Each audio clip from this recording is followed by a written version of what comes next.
আসসালামু আলাইকুম। আলফি বাংলা নিউজে আপনাকে জানাচ্ছি স্বাগত। এখন শুনবেন দেশের আলোচিত খবরের শিরোনাম। আমাদের খবরটি যদি ভালো লাগে লাইক কমেন্ট শেয়ার করে জানিয়ে দিন আপনার মতামত। সিলেটে ঝটিকা মিছিলের পর এবার নিষিদ্ধ ছাত্রলীগের মশাল মিছিল। সনদের আইনি ভিত্তির পর জানুয়ারিতে ভোট হলেও আপত্তি নেই। রাতে যাত্রাবাড়ি উত্তরায় ৩ বাসে, বসুন্ধরায় প্রাইভেট কারে আগুন।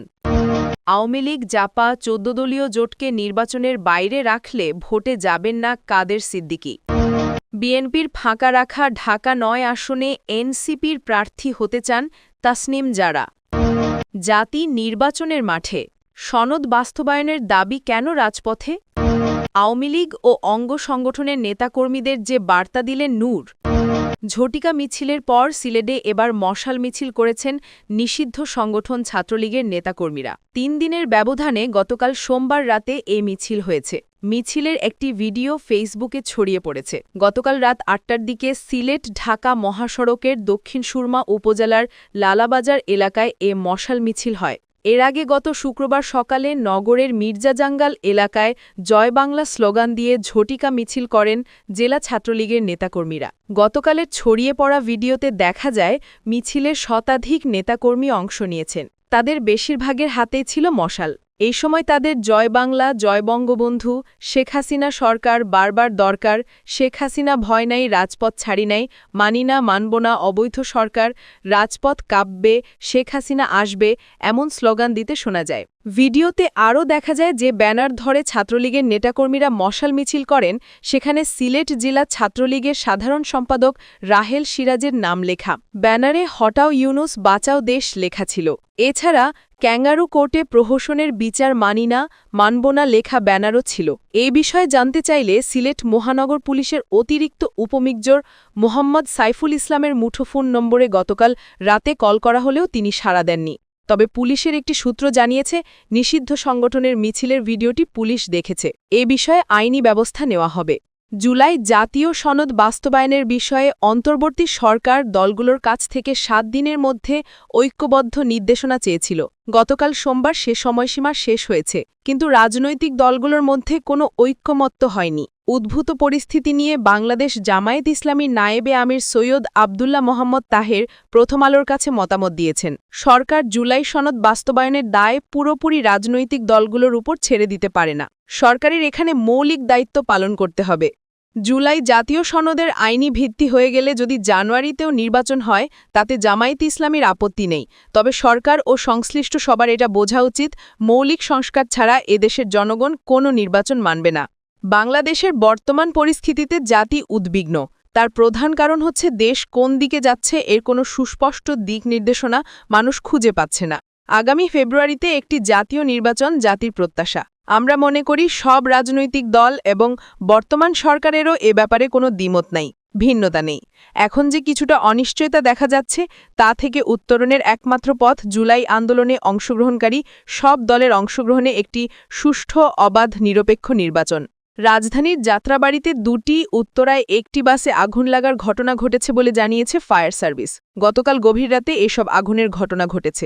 এছাড়া গতকাল রাতে বসুন্ধরা আবাসিক এলাকায় পরিত্যক্ত একটি প্রাইভেট কারেও আগুন লেগেছে। ফায়ার সার্ভিসের মিডিয়া সেলের কর্মকর্তা আনোয়ারুল ইসলাম আজ মঙ্গলবার সকালে প্রথম আলোকে বলেন, গতকাল দিবাগত রাত ১:৩০টার দিকে যাত্রাবাড়ির রায়েরবাগে রাজধানী পরিবহনের একটি বাসে এবং ২টার দিকে যাত্রাবাড়ির কাজলা টোল প্লাজার কাছে রায়দা পরিবহনের একটি বাসে আগুন লাগার খবর আসে। আজ ভোর ৪টার দিকে উত্তরা জনপথ মোড়ে রায়দা পরিবহনের একটি বাসে আগুন লাগার খবর পাওয়া যায়। ফায়ার সার্ভিস বলছে, কাজলাই টোল প্লাজার কাছে রায়দা পরিবহনে দুর্বৃত্তরা আগুন দিয়েছে এ বিষয়ে নিশ্চিত হওয়া গেছে। তবে অন্য ঘটনাগুলোর বিষয়ে নিশ্চিত হওয়া যায়নি। ফায়ার সার্ভিস জানায় যে ৩টি বাসে আগুন লাগার খবর পাওয়া গেছে সেগুলোই কোনো যাত্রী ছিল না, বাসগুলো পার্কিং করা ছিল। কার্যক্রম নিষিদ্ধ আওয়ামী লীগের অনলাইনে ঘোষিত লকডাউন কর্মসূচির আগে গতকাল সোমবার দিন ও রাতে ঢাকায় বাসে আগুন দেওয়া ও ককটেল বিস্ফোরণের আরও কয়েকটি ঘটনা ঘটেছে। গতকাল রাজধানীতে বাস পোড়ানো হয়েছে ৩টি, বিভিন্ন জায়গায় ১০টি ককটেল বিস্ফোরণ করা হয়েছে। আগামী বৃহস্পতিবারের দিনঘটি ১২ই নভেম্বরের কর্মসূচি ঘিরে আইনশৃঙ্খলা রক্ষাকারী বাহিনীও কঠোর নিরাপত্তা ব্যবস্থা নিয়েছে। কৃষক শ্রমিক জনতা লীগের সভাপতি বঙ্গবীর কাদের সিদ্দিকী বলেছেন, আওয়ামী লীগের ৪৩%, জাতীয় পার্টির ১৪%, আমাদের আছে 3% ভোট। যদি আওয়ামী লীগের ভোটাররা ভোট দিতে না পারে, যদি জাতীয় পার্টি ও বামপন্থী 14 দলীয় জোটকে নির্বাচনের বাইরে রাখা হয়, তাহলে আমি গামছা নিয়ে ভোটে যাব না। আমরা জনগণের ভোটাধিকার নিশ্চিত করতে চাই। শুধু বিএনপি, শুধু জামায়াত নির্বাচন করলে নির্বাচনে আসব, তাও হবে না। টাঙ্গাইলের সখীপুরে বহেরাতৈল ইউনিয়ন কৃষক শ্রমিক জনতা লীগের দ্বিবার্ষিক সম্মেলনে গতকাল সোমবার সন্ধ্যায় প্রধান অতিথির বক্তব্যে কাদের সিদ্দিকী এসব কথা বলেন। অন্তর্বর্তী সরকারের প্রধান উপদেষ্টা অধ্যাপক মোহাম্মদ ইউনূসকে উদ্দেশ্য করে কাদের সিদ্দিকী বলেন, ইউনূস সাহেবকে অনেক বড় মানুষ ভাবছিলাম। শেখ হাসিনা যখন আপনাকে সুদখোর বলতো, তখন আমি আপনার পাশে ছিলাম। আপনি খোদার ঘর বাঁধা আসেন নাই। গ্রামীণ ব্যাংক ও গ্রামীণ নাম দিয়ে যা বানাইছেন, তা নিয়ে সামনে আপনার বিপদ আছে। আপনি বাংলার মানুষকে চিনেন নাই। এনজিও চালানো আর দেশ চালানো এক কথা নয়। এখনও সময় আছে, সবাইকে নিয়ে নির্বাচন করুন। জামায়াতে ইসলামীকে উদ্দেশ্য করে এই নেতা বলেন, এই দল সবসময় উল্টো পথে চলে। যখন আমরা পাকিস্তানের পক্ষে ছিলাম, তখন জামায়াতে ইসলামী ব্রিটিশদের গোলামি করত, ব্রিটিশদের পক্ষ নিয়েছিল। যখন আমরা বাংলাদেশ চেয়েছিলাম, তখন তারা পাকিস্তানের পক্ষ নিয়েছিল। ত্রয়োদশ জাতীয় সংসদ নির্বাচনের জন্য দলীয় মনোনয়নপত্র বিক্রি করেছে জাতীয় নাগরিক পার্টি এনসিপি। রাজধানীর বাংলা মোটরে এনসিপির অস্থায়ী কেন্দ্রীয় কার্যালয়ে এই মনোনয়নপত্র বিক্রি চলে। এনসিপির মনোনয়নপত্র কেনা যাবে আগামী বৃহস্পতিবার ১৩ নভেম্বর পর্যন্ত। এনসিপির শীর্ষ পর্যায়ের নেতাদের বেশিরভাগই এখনও দলীয় মনোনয়নপত্র কেনেননি।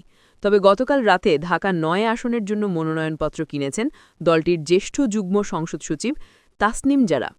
ঢাকা ৯ সংসদীয় আসনটি সবুজবাগ, খিলগাঁও, মুগদা ও মান্ডা থানা নিয়ে গঠিত। বিএনপি ঢাকার বেশিরভাগ আসনে প্রার্থী ঘোষণা করলেও এই আসন ফাঁকা রেখেছে। এনসিপি নেত্রী তাসনিম জারার জন্যই আসনটি ফাঁকা রাখা হয়েছে কিনা তা অবশ্য নিশ্চিত হওয়া যায়নি।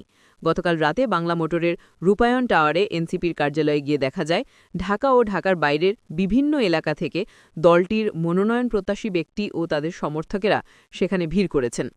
সমর্থকেরা প্রার্থীদের পক্ষে নানা স্লোগান দিচ্ছেন। প্রার্থী ও সমর্থকদের অনেককে এনসিপির কেন্দ্রীয় কমিটির সুপরিচিত অনেক নেতার সঙ্গে ছবি তুলতেও দেখা গেল।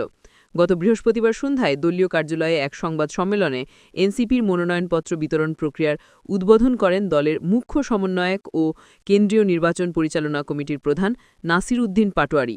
প্রতিটি মনোনয়নপত্রের মূল্য ১০,০০০ টাকা। তবে জুলাই যোদ্ধা এবং স্বল্প আয়ের ব্যক্তিদের জন্য মনোনয়নপত্রের দাম ২,০০০ টাকা। জুলাই জাতীয় সনদ বাস্তবায়নের বিষয়ে অন্তর্বর্তী সরকার দলগুলোর কাছ থেকে ৭ দিনের মধ্যে ঐক্যমধ্য নির্দেশনা চেয়েছিল। গতকাল সোমবার সে সময়সীমা শেষ হয়েছে, কিন্তু রাজনৈতিক দলগুলোর মধ্যে কোনো ঐক্যমত্য হয়নি। উদ্ভূত পরিস্থিতি নিয়ে বিএনপির স্থায়ী কমিটির সদস্য সালাহুদ্দিন আহমদ প্রথম আলোর কাছে মতামত দিয়েছেন। সরকার ৭ দিনের সময় দিয়েছে। আমরা এরকম কোনো প্রস্তাব পাই নাই যে আমাদের এরকম করতে হবে। এগুলো সব পত্রান্তরে প্রকাশিত খবর। আনুষ্ঠানিকভাবে আমরা কোনো প্রস্তাব পাইনি। আমরা বলে রেখেছি, যদি যে কোনো ইস্যুতে প্রধান উপদেষ্টা আলোচনা করতে চান, আহ্বান করেন, আমরা যাব। এখন সনদ বাস্তবায়নের দাবি কেন রাজপথে যাবে? জাতির সঙ্গে সরকার ও ঐক্যমত্য কমিশন কেন প্রতারণা করল, সেই জবাব তাদের দিতে হবে। জাতি নির্বাচনের মাঠে নেমে গেছে। প্রার্থীরা মার্কা নিয়ে দলের পক্ষে প্রচারণায় নেমে গেছেন। জাতি এখন আর এগুলোর মধ্যে নাই। এখন নির্বাচন কমিশন তফসিল ঘোষণা করবেন, যথাসময়ে সরকার নির্বাচন আয়োজন করবে। এই অবস্থায় আছি। জুলাই জাতীয় সনদ যেভাবে প্রণীত হয়েছে, সেই সনদ আমরা প্রতিপালনে, বাস্তবায়নে প্রতিশ্রুতিবদ্ধ, অঙ্গীকারবদ্ধ। এই অবস্থায় আছি। জাতীয় ঐক্যমত্য কমিশন জুলাই সনদ বাস্তবায়নের প্রক্রিয়া বর্ণনা করে যেই সুপারিশমালা প্রদান করেছে সরকারের কাছে, সেই সুপারিশে স্বাক্ষরকারীদের একজন প্রধান উপদেষ্টা অধ্যাপক মোহাম্মদ ইউনূসও বটে। কারণ তিনি জাতীয় ঐক্যমত্য কমিশনেরও প্রধান উপদেষ্টা। এখানে স্বার্থের দ্বন্দ্ব হয়েছে।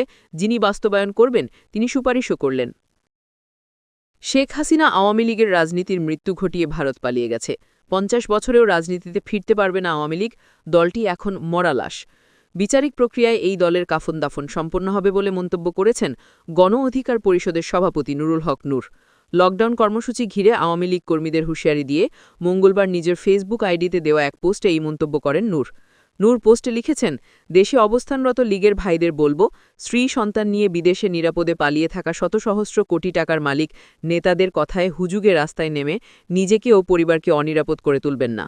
রাস্তায় নেমে বিপ্লবী জনতার ধোলাই খেলে নেতা দেখতে হাসপাতালেও আসবে না, গ্রেফতার হলে জেলখানায় কলারুটিও পাঠাবে না। কি দরকার গ্রেফতার ও গণধোলাইয়ের রিস্ক নিয়ে মুখোশ বা মাস্ক পরে ঝুটিকা বা গুপ্ত মিছিল করার? ধরা পড়লে পাবলিকের মায়ের দুনিয়ায় বাইর হবে। উৎপাত করলে আওয়ামী লীগের নেতাকর্মীদের বিপদে পড়তে হবে উল্লেখ করে নূর লেখেন, লীগের আমলে বিএনপি জামায়াত সহ আমরা বিরোধী দলের নেতাকর্মীরা যেভাবে জেল জুলুম নির্যাতনের শিকার হয়েছি তার তুলনায় আপনারা অনেক ভালো আছেন। আমার মনে হয় চুপচাপ থাকলে আরও ভালো থাকবেন, উৎপাত করলে বিপদ হবে। শেখ হাসিনা আওয়ামী লীগের রাজনীতির মৃত্যু ঘটিয়ে ভারত পালিয়ে গেছে উল্লেখ করে তিনি আরও লেখেন, পালিয়ে থাকা নেতাদের কথায় লাফালাফি করে লাভ নেই। আওয়ামী লীগ এদেশের রাজনীতিতে আগামী ৫০ বছরেও ফিরবে না। ৭৫-এ শেখ মুজিবের পর ২৪-এ তার মেয়ে হাসিনা আওয়ামী লীগের রাজনীতির মৃত্যু ঘটিয়ে ভারত পালিয়ে গেছে। আওয়ামী লীগ এখন মরা লাশ।